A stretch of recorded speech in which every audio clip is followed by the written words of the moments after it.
Hello, welcome to the Heated Debate brought to you by Emirates. We couldn't have Thogden here in the studio, could we, Zach, and not go through his predictions from day one, because let's be honest, there were some absolute shockers in there, which we'll be talking about. Thogden, let's start with winners, though. You've said it from before the tournament even started. Argentina, still sticking with that, yeah? Well, they're in the final two, so that isn't too bad of a prediction. I think they've got... This is the Argentina story. That final, we've seen... If you think back to this World Cup, the biggest games, the most important matches, the one that got the biggest clicks, it's always been Argentina. For example, the Netherlands game. Yeah. I mean, everybody tuned into that. And when it mattered, when it came down to penalties, they were the ones to finish it off the job. And they've been through the difficult moments, so I will back them to win the World Cup. I think it's a really good answer as well, considering like before people were saying Brazil, France, even England were worthy of a shout as well, and not a lot of people were maybe mentioning Argentina. I think a lot of people were looking at their squad and thinking, will it quite work? How will Messi get on? So I think it's a brave shout, and that's the thing as well. We're doing this now after all the games, pre a single game being played. These are some brave shouts. Spain or Portugal or Belgium. A lot of people said an off chance that it was going to be their year after 2018. I think Argentina. You got to be brave, mate. You got to be brave. You do. I'll be honest. I'll be the one that's honest out of us all. I know Thogden, you put it before the tournament, but now looking back with hindsight, it's a beautiful thing. Yes, I think Argentina will win it. Now they're in the final. I thought they were going to get beat by Brazil in the semi-final. That never even happened. It never even came about because Brazil had been knocked out earlier. I just couldn't see them beating Brazil, but here they are. So we start off in a good one, all right? So that's an all right one. So we'll take that one. England, not so good. Okay, let's be honest. It would have been England. But France took the quarter-final. They would have been England, but they got beat. So the team that beat us is in the final. So the route is actually, there's some logic in that. The final, I get it. The winner of the France-England game is in the final. We were just on the wrong end of that. That's why I wore this shirt today, by the way, because it's the only chance of England getting to a final this year. So I thought I'd wear this one. I respect the optimism as well. We were close. I agree. Whoever would have won out of England, France would have got to the final. I think potentially even won the tournament, even though now I'm saying Argentina. But yeah, I think the route was there, Zach. And do you think we would have then got through, would have beat Morocco and then got through to the final? I think also if you want to sleep at night, like it's helpful to, again, pre-tournament, before a single ball's been kicked, it's helpful and easier to kind of say, yeah, England can go all the way you wanted to have. We all, like, we're English fans, we wanted to have that optimism. And so, yeah, I think saying that they could have got to the final is a good shout. Like we played well. It didn't happen. We did play well. It was a really interesting tournament. Obviously, didn't happen. However, yeah, I don't think it's the worst one on this board. Put it that way. It looks like a lost opportunity for England, but at least you were confident. Maybe in 4 years' time. Let's move on. Wales. You said round of 16. You thought they were going to finish second in that Group B. They didn't. They got grouped. They lost. Any thoughts on that? Well, I want to just mention the Wales fans. I thought they were brilliant when they were out here. They were singing their hearts out, the national anthem. I learnt the national anthem, you know. I can sing it right now. We'll move on. But no, they fought well. It was unfortunate that they couldn't get second place. I just thought Gareth Bale would pop up with more important moments apart from that penalty. It's a shame. Lost to Iran. Lost to England, Iran game away.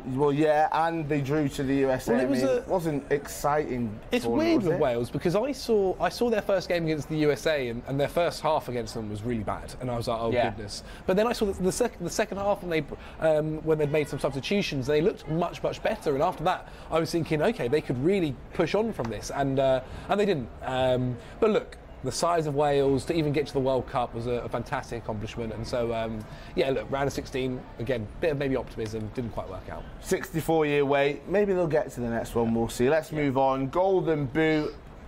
Maybe he could have been in with a shout. Harry Kane, but he missed a penalty. So Thogden, anything to say on that? Did you genuinely believe he was going to do it back-to-back tournaments? I was very close to saying Mbappe, but I went with Kane in the end, just because I'm English, I'm biased, and I thought the man would have enough penalties to take him into... Sorry to mention it. Sorry to go there. I thought he would have enough penalties to score enough goals. And if you're predicting them to go to the final, like he's going to have a lot. He's going to score 7 games.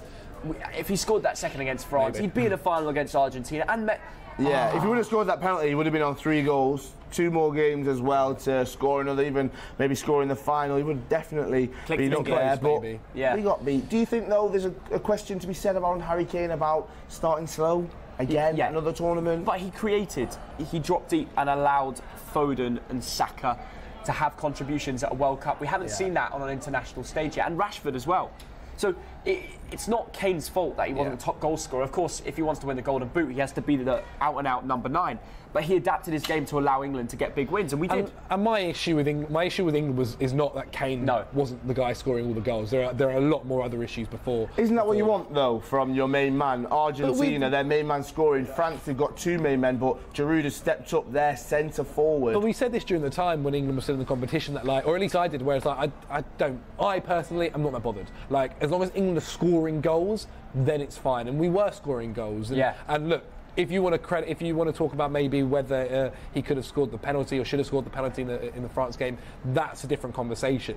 But yeah, look, he was getting assists, he was being involved in the play, and other people were scoring. That was absolutely fine.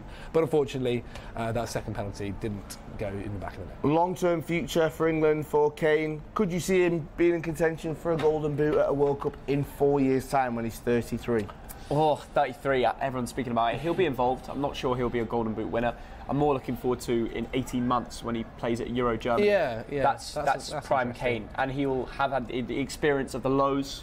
And I think getting to a Euros final last time, I'll be very excited for that tournament, especially how we played against France. I think we were the better team, and another day we win it. And it's a shame looking back on this board because it shows that this really could have been England's tournament. What could have been? This could have been a very different final day. Right, let's move on. Player of the tournament. We all laughed at you, Thogden, when you said Enzo Fernandez. We said who? We had to look it up. We said Benfica. Wait. Where's he come from? Why is that your choice out of everyone, especially even in the Argentina team? But you stuck with him. I did. How are you feeling about that one? Well, at first when I said it, player of the tournament is a big statement, of course. But he has been out and out for Argentina, scoring important goals. I think he scored the second, an absolute worldie against Mexico. And he's just been key to the team. And I watched him for Benfica in the Champions League on their run, and I knew how important he'd be if they were to get to the final and win the competition, like I predict. So it was kind of arm in arm here, and I've not been too far off it. I've been all right. I think it's a good prediction. If it was young player of the tournament, I could agree a lot more. On the board. You've got Messi, then you've got Alvarez, and then you've got. Do you know what? Even within Argentina, then it's Fernandez. I didn't expect Messi to be as good as he's been.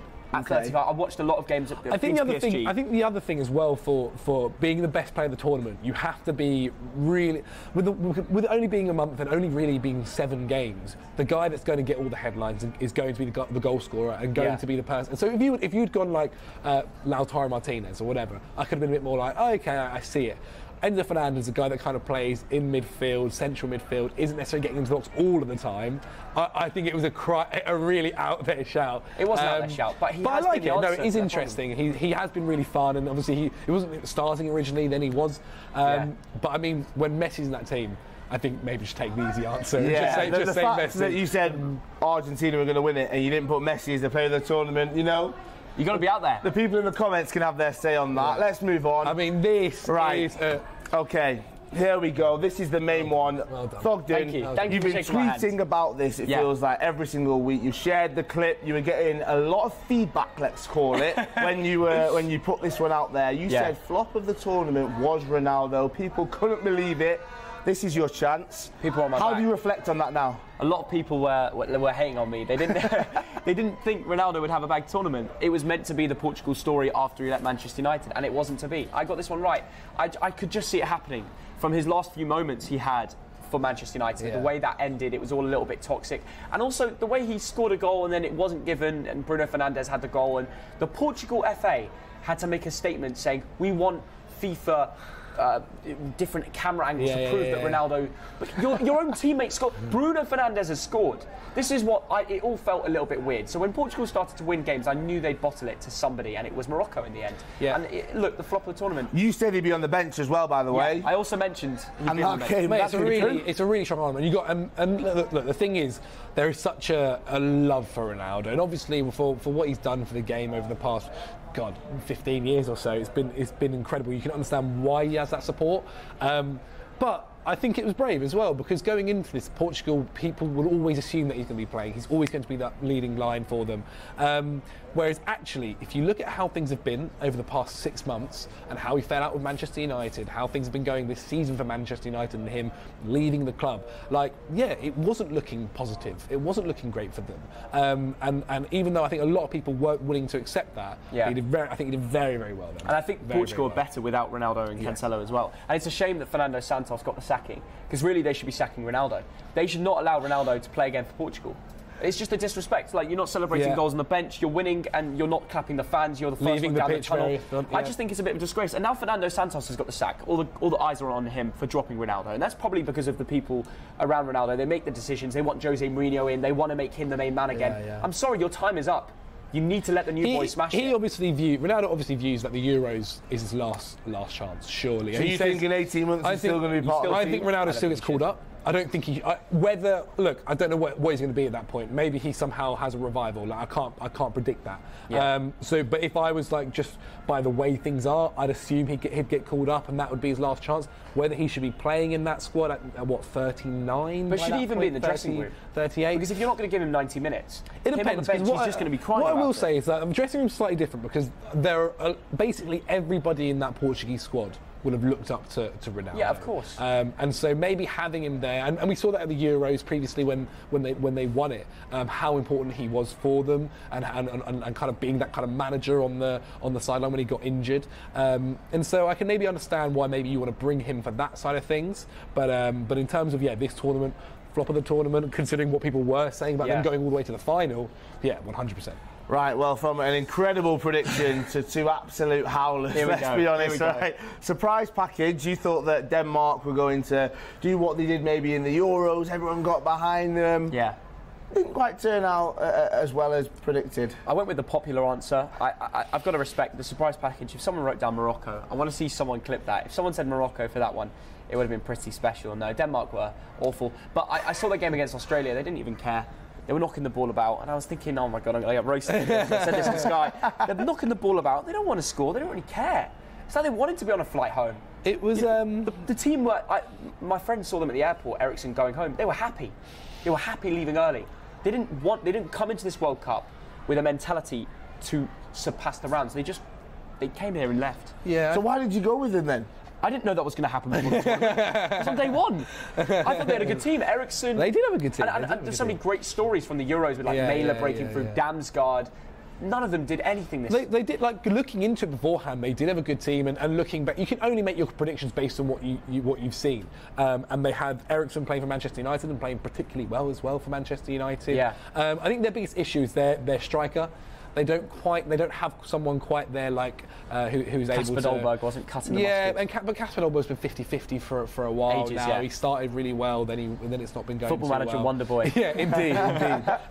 But yeah, I think that was maybe their biggest issue was kind of their striker. But I said on a video, I kind of felt a lot of people saying Denmark just because of what had previously happened, and I feel like a lot of the time in football, what happened previously doesn't always work out. Means nothing. Work out in the next one. Japan deserves good Japan, result. Morocco's got to be the one. Yeah, Morocco would be the They huge had one one. good game. They scraped it through on 4 points. I don't know. Maybe I got caught up with the fans, but I think they were. I didn't expect them to do as well. To be fair, they did get demolished by Brazil. Well, surprise package Denmark, 1 goal in 3 games. This is the that big surprised one. me. Anyway, let's move on. Right, biggest failure. Thogden, what have you done? What I do want to ask is, what was failure for you at that point? Okay, right, we're starting off with, let's test I like the that. ground. That's a good question. Yeah? I was thinking failure for France with the team that they have, quarterfinals. Right, so they've surpassed that, so you're wrong. They weren't the biggest failure, but the biggest failure out of the lot, out of all 32 teams, I mean, that's a big shout. I mean, coming into the tournament, they're World Cup champions. Why did you think that? I thought Deschamps' time was up. I got that wrong. I also thought...